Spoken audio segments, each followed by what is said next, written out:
Got us a pretty evening here, guys. We're getting ready to move these birds. We've sold one group, this group right here. This is John Scarborough, everybody. We are just going to do a little talking today, this evening, about these birds. Not really a whole lot to talk about, but I've kind of really been enjoying raising these small birds. We're not planning on getting away from the big ones, but some of our customers have requested some of these smaller ones, and they're going to cost a little bit more, inevitably, because they don't grow as fast, you know. But if that's what a customer is wanting, you know, you grow something that the customer wants. And if you're somebody that's looking for birds, you know, keep that in mind. If somebody's raising birds, you know, and they're trying to do it ethically and sustainably, and you know, and doing everything as well as they can, and you're requesting a smaller breed bird for whatever reason, people have different reasons, just keep that in mind, that it probably will cost a little bit more per pound, just because they don't grow as fast. And it's not about genetic mutations or anything like that. It's just about the breed, you know. For years and years, people have bred different birds and slowly working on getting breeds together that are the best meat producers. They're not nearly as good at laying, and they're not nearly as good at being mothers, but they are very good meat producers. So that's just kind of part of that. But so far, we have really enjoyed raising these, and some of the things that we have found to be a little bit different about these birds, these smaller ones, is they seem to move easier. To me, they're more energetic, just because their bodies aren't as big. And so when you get ready to move your tractor, they move easier. They'll get up and move easier, and they start moving quicker. I should say it like that. You know, all of them, as they get older and they get used to it, it's not as much of a, you know, they're used to it and they get up and move once you go. But what I've found is these smaller birds actually get used to it quicker, and they just start moving a little bit faster. But we're definitely liking this style, and we're liking this size of tractor too. And I'm not saying that we wouldn't necessarily want something bigger, but we do have these water lines in the middle, and this will be a future video. If I can show you all this real quick. We have these, we put them in the middle there. They're drankers. We hung them down in the middle, and they are adjustable, so they will lower all the way down and come all the way back up, so that we can raise young birds, and we can raise them all the way up. And that will work even for our full-size birds. Whatever type of bird you chose to raise, it's adjustable, so you can raise different types of birds with that, and for different ages. And it's gravity fed, so we hose it in right here, and we just screw that right into that bucket, and that seems to work pretty good. And even on a slant, I was a little concerned that we would have a little bit of trouble with that, but really we haven't had any trouble. We put it on there, and you know, I would suggest checking the nipples from time to time. I'm gonna pour this water out and try to show y'all kind of what we got, and we're still learning. Y'all bear with me with the moving around here. I'm gonna just lay that up there. So basically that's all that is, and we just got a little valve in the bottom of that 5-gallon bucket. I like 5-gallon buckets because they're abundant and they're fairly inexpensive, and it's something you can find in all sorts of different places. But we just put that in the bottom there, and you screw it in there, and you got a little valve there. That way you can pick your bucket up and move it wherever you want. But I think that works pretty good, guys. I would suggest, like I said, checking your bottom nipple. So if you're on a slant right here, check your lowest nipple every now and then. Just check it and make sure you're good. If you want, Savannah, I'll give you a hand in just a second. And just make sure that's still working good, because you wouldn't want them to, you know, you don't want there to be a problem that you don't know about. So just keep an eye on that. But like I said, guys, it seems to be working, you know, seems to be working pretty good, I think. What do you think, Savannah? Yeah. About the watering system? Yeah. What do you think about the new watering system? It's really good. You like it better that way? Is it easier to you? Yes, because you don't have to fill it up as much. Like these, you have to fill up. And then we even have a style like that's 5 gallon. It's a 5 gallon bucket, but I don't like it as much. You have to fill that one up quite like every day, or even sometimes twice a day, depending on how many chickens. And then the big one that we have is just a pane with the lid. So yeah, this, you don't have a lid, and it's big, and you don't have to, I mean.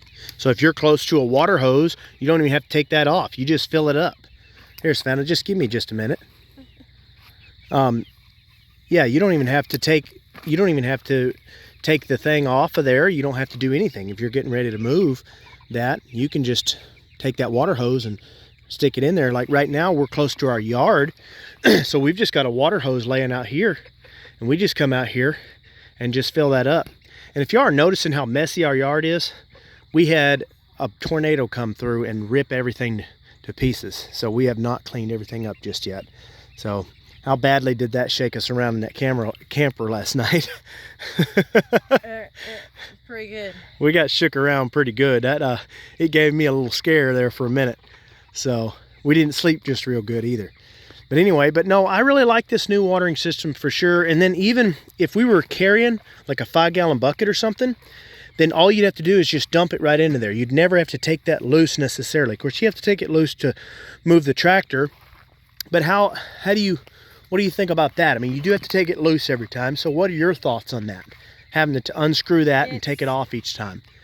It's not that bad. Because I can unscrew it and just set it to the side. And it's, whenever I go to move it, it's never full. Yeah. Maybe halfway full. Yeah, because they've already drank it down pretty good. If I filled it up the day before, it's either going to be halfway full or even less. So yeah. It's never going to be real heavy even to pick up and move over. Yeah.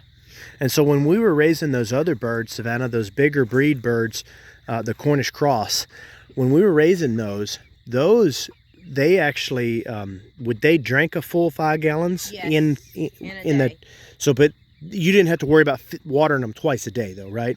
Well, I didn't. Right close at the end in the middle of summer, you did. That's right. Yes, I did. Yeah, because and so if y'all don't know that, guys, we actually had to raise those birds a little bit later. We had to raise them. The butcher date wasn't. They had to move our butcher date, and it was like almost a month, wasn't it? So and then it got hotter that earlier than we thought, and so that was just really, really tough. Anyway, it was very hot, and we would not suggest raising birds. I mean, really, when was that when we finally sold them? May. That was May, yeah. We would definitely suggest by May 15th, if you're in our area where we're at here in the south, by May 15th, we do not plan to have any birds on pasture. And here we're thinking by December, we want to be wrapped up as well. So kind of what our thoughts are so far, and we're still kind of learning this, but our thoughts so far is we want to raise the birds for a fall season, maybe a couple of batches through the fall, and then raise them through a spring season. Isn't that kind of what we're thinking? Yeah. So what are you thinking? Tell everybody your thoughts on when we will start back up for the spring. Like, when would that be? I'm not real sure yet. I want to look at when the last... What do you think the earliest the earliest you'd want to start up? Maybe more. Well, see, I can start maybe end of February, beginning of March, maybe, because I mean the babies are going to be under a heat lamp anyway. Yeah, right. You could start them while they were being brooded. But what I mean is, but out on pasture. Because see, that's my concern is we get heavy rains until about March 15th. I was going to say mid to end March. Yeah, end of March, I think I'm thinking closer to the end of March. Yeah. I'm thinking because when you're raising them on pasture like this, guys, and of course we have covers, we have shelter for them, and they're protected. So it's not like we can't handle any rain. But what you want to avoid all the problems you can. So you want it to be fairly comfortable weather.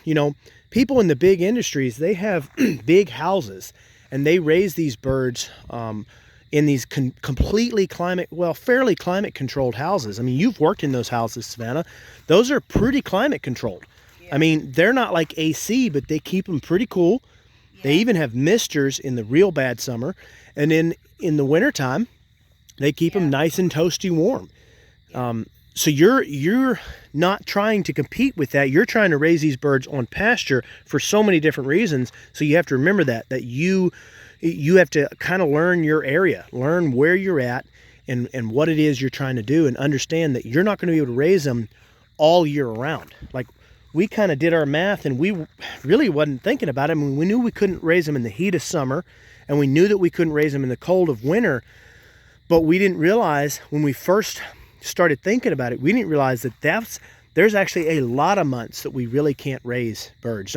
Wouldn't you agree now, Savannah? Yeah. So anyway, that's kind of something we're learning. It's a bit of a learning curve for us. My camera's focusing in and out a lot because of that moon in the background. We got it's a pretty evening for sure, but it's starting to get just a little bit dark trying to film out here, so I'm probably going to wrap this video up. So I think Savannah's ready to go. We're about to go to her parents and go eat some baked potatoes. So, but anyway, guys, I think we're going to wrap that up. I just wanted to show y'all just a little bit, kind of show y'all what we've got going on, how we're liking it. What are your thoughts, Savannah, as far as how you're liking this side of things? Because, I mean, you're running this part. I'm running the cows and the sheep and the pigs, but you're running this part more than I am. I like it. I mean, I always see room for improvement, things I can do better, and I mean, I mean, when I get a little bit I get some things ironed out, it's going to run smoother. Yeah. Transitioning between brooding to being on pasture and things like that, I mean, I can see where there's can be a lot of improvement, and things can get easier. Right. And smoother. But right now, I mean, it's a lot better now, but it can get even better. But what are your thoughts for the future on it? Like, are you feeling confident in yourself in doing this? Is it something that you feel like you want to do more of later? Yes, I'm going to do more. Work through any hiccups and get a little bit get better each batch. So I feel like and so I can grow and do more and more. So for some of my audience that is either ladies that are out there doing it, or just like anybody that's out there doing it by themselves, how do you personally feel? Do you think that you could run these chickens 100% on your own without my help? Yes. Yes. Yeah. Yeah. So once all the chicken tractors are built. Right. Once you get that once I get done building them, I mean, and honestly, you could build them. I could. You could.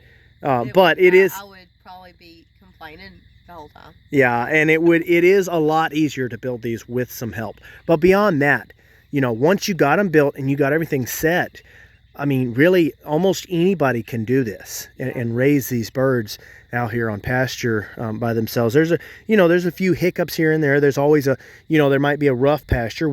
Our pasture is used to be clear cut, so we've got some rough ground, so there's things like that you have to include. But outside of that, this is something, and it's getting dark, guys, and I know it's getting a little hard to see, but y'all just bear with me. But outside of that, I mean, really, this is something that anybody can do if they wanted to. I'm not saying that someone's going to get rich necessarily, but man, you could feed your family. You could definitely save some money on this, but you can also, if you were wanting to make some income, you'd have to get more of these. I think we'd have to get closer to 10 to start getting to where you're making some better income. And it works better when you're doing it in conjunction with sheep and cattle and things like that. But even just by itself, if you just got one, I mean, it's worth doing, and it's definitely something I think someone could manage on their own. So we do plan to have more videos on this, guys, and hopefully it won't be quite as dark. But as always, don't forget to like and subscribe, and say goodbye, Savannah.